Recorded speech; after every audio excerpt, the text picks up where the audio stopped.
Hey everyone, how's it going? Octopus here and welcome back to evercrisis. We're going to be talking about Matt's new banner. I'm also going to touch upon Yuffie just a little bit in this video because I did miss her polar skip one. Mostly the ultimate weapon because the costume and everything else is pretty straightforward. But for anyone that already has Aerith built, like from the anniversary stuff and from the limited banners, the Monster Hunter one, Aerith is a very solid healer that can clear a lot of content, and the difference between Aerith and Matt is only mostly the limit break, right?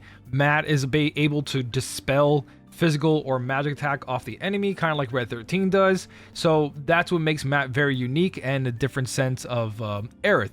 But if you have Aerith fully built already, switching to Matt only for certain things here and there is almost not worth it unless you're someone who's min-maxing, whaling, has enough resources to pull on multiple different characters. But if you're thinking to yourself that I need to switch from one healer to another, it's not really necessary. It always depends on the content, but I really wouldn't recommend it. It's one of those things where you can just go, oh, okay, I've got my healer, I'm good. Let's kind of stick to that.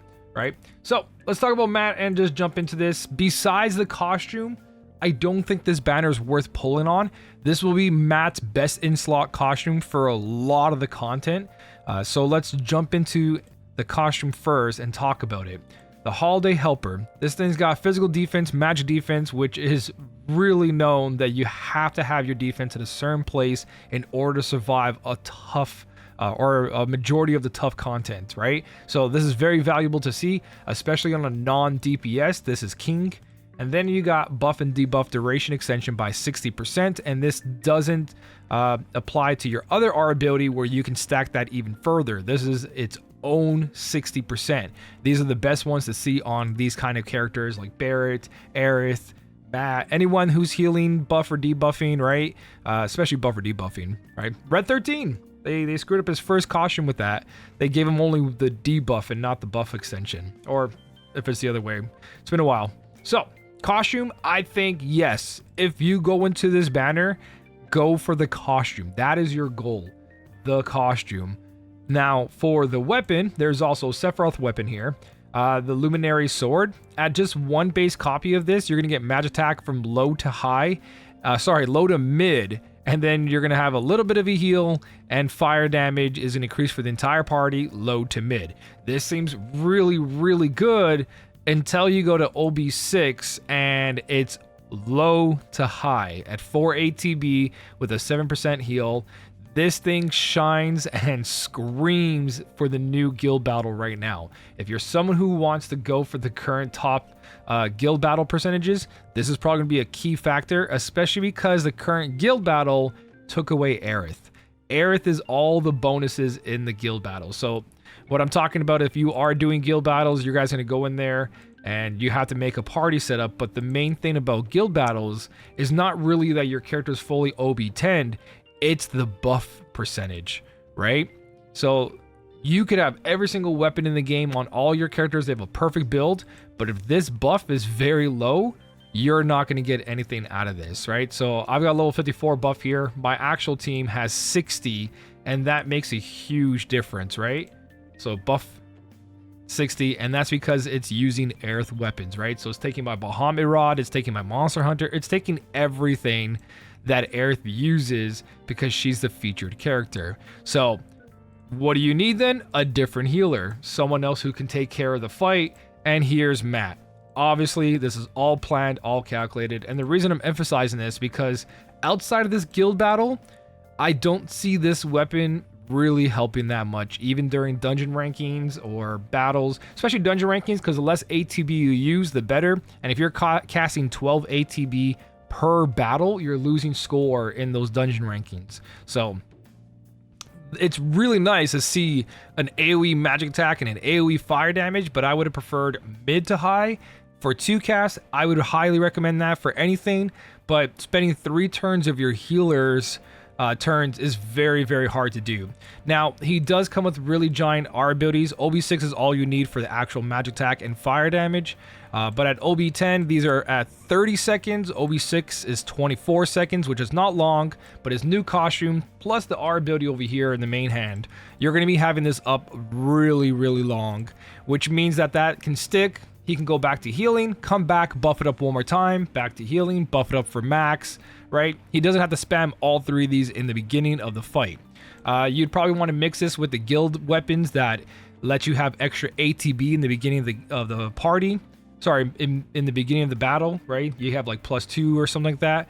So that might help with those fights. But again, you're limited to the back weapons. You're usually using guild weapons for like magic attack up for the entire party. Sorry, magic defense up, magic or physical defense up for the entire party, versus guild weapons that give the character a certain ATB boost only for the start. But it is something you can consider. So it comes with an all cure, so it's not totally dead. That 7% heal is at least there as you're casting this buff, but you can use this as your healing weapon, so then he can use whatever he wants. So overall, Matt, costume looks great, weapon looks amazing, right? Cosmetic wise, but the key here is grabbing this costume. Now for Sephiroth also has a weapon on this banner, and it's actually pretty good. It goes up to 849% potency with the 1.2 multiplier, and all you gotta do is when buff is granted, right, you get 1.2. So as long as he has a buff, you're gonna have that multiplier there, which just means guaranteed damage. You're always gonna have some sort of buff, defense up, physical, magical, doesn't matter, right? Any kind of buff. So at OB1 copy, it's 510% with the 1.2 multiplier, but you're also lowering fire resist. HP wise, let me go back to this one. Another issue with this, the matte weapon, is that it's got to be at 70% or more HP on top of it. So if he spends this ATB to do this and you need to cast another one, you just finished getting hit, that 70% is going to really hurt you. So that's another thing to consider about the Luminary Sword. It's not guaranteed low to mid for both of them. There's a condition. I forgot to say that HP condition there, which is very important. It is very, very important. But same thing over here. When HP is 50% or more, fire resist is decreased from low to mid. OB6, it's low to high. Now for Sephiroth's sword, it's okay that it's low to high, kind of like how Tifa has a couple of weapons that do that as well.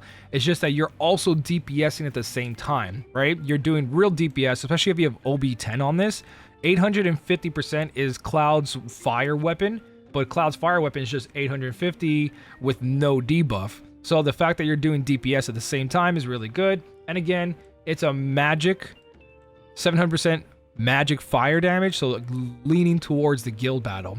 So theoretically, you could use this with his mastery costume that he has. He does have other fire potency weapons on his build. You can mix them, and he's got triangle sigil over here. So it's a pretty good weapon. It's not terrible. It's not the next thing.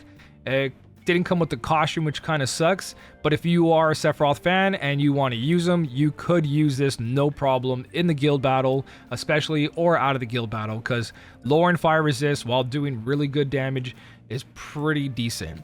Now, will these two weapons survive past months from now? 1 month, 2 months, 6 months down the line?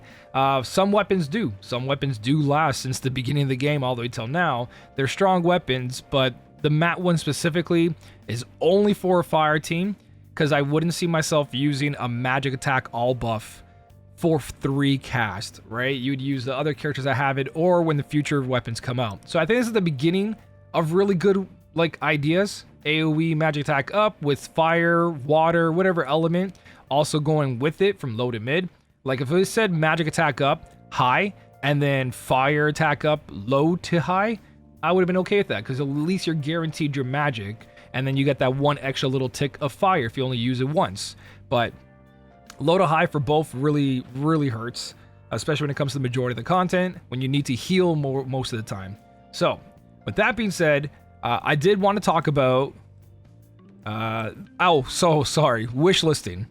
Wish list for Matt, it's whatever you need in those situations, right? Centipede's a really good weapon to pull off, right? It's got healing with physical defense is increased, mid to high, all allies. You're healing anyways, so you're going to get that physical defense up high with great R abilities. So overall, it's what you need for your current Matt build. And then everything else should be for your guild battle or characters you're working on. So anything that's currently being used, which would be Tifa magic, right? If you need more Tifa magic for this guild battle, this is a really good weapon for the current guild battle. You have Aerith as well, who's fire. So if you have her costume already and you're just trying to OB10 her egg staff, you can do that. Grab the sub weapons you need. So when it comes to healing or support characters, once you have what they have on their setup, then you put wish listing of whatever your DPS are, right? These are really good DPS wish list banners because you only really need 1 or 2 weapons off of Matt of what you don't have already. So just go through them, see which ones you need, and you're good to go on wish list. But back to the last part of this video, which is going to be about the ultimate weapon of Yuffie. So Yuffie's ultimate weapon, I think, is a game changer. This thing is incredible.